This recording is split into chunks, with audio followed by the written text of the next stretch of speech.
10 நாட்களுக்கு மேல உங்க மண்ணுக்காக போராடிட்டு இருக்கீங்க.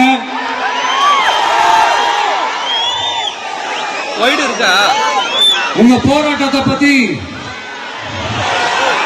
ராகுல் ஒரு பையன், சின்ன பையன் பேசுனதை நான் கேட்டேன். அந்த குழந்தையோட பேச்சு மனசு ஏதோ செஞ்சிருச்சு.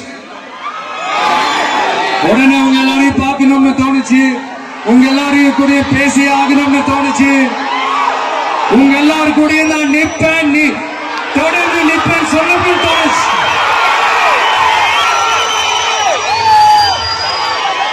ஒவ்வொரு வீட்டுக்கும் ரொம்ப முக்கியமானவங்க அந்த வீட்டில் இருக்கிற பெரியவங்க தான்.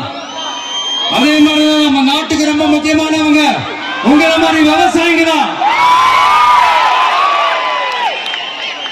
அதனால உங்களை மாதிரி விவசாயிகளோட காலடி மண்ணை தொட்டு கும்பிட்டுதான்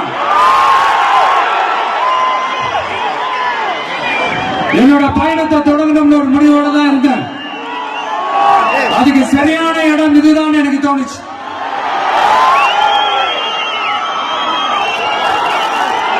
என்ன, உங்க வீட்டில் இருக்கிற ஒரு மகனா என்னோட கள அரசியல் பயணம்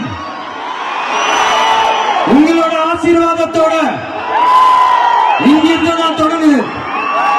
நம்மளுடைய முதல் மாநில மாநாட்டில் நம்ம கட்சியினுடைய கொள்கையை பத்தி நான் எடுத்து சொன்னேன்.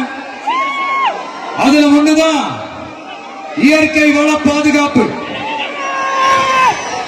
சூழலியல் மற்றும் காலநிலை நெருக்கடியை எதிர்கொள்ளக்கூடிய இயற்கைக்கு ஊறு விளைவிக்காத பகுதிசார் மாநில வளர்ச்சி பரவலாக்கம், இதான் நாம் அறிவிச்ச அந்த கொள்கை.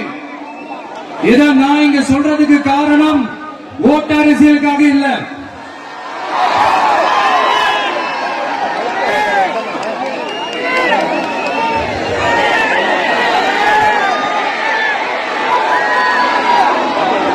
இன்னொரு தீர்மானம் அதே மாநில மாநாட்டில் நான் சொன்னேன். அது விவசாய நிலங்கள் பாதுகாப்பு கொள்கை தீர்மானம். அதுல காஞ்சிபுரம் மாவட்டம் பரந்தூரில்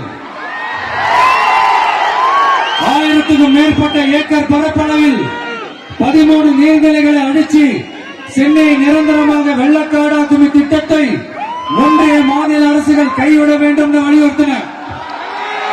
அது மட்டுமில்லாம இந்த மண்ணுக்காகவும் மக்களுக்காகவும்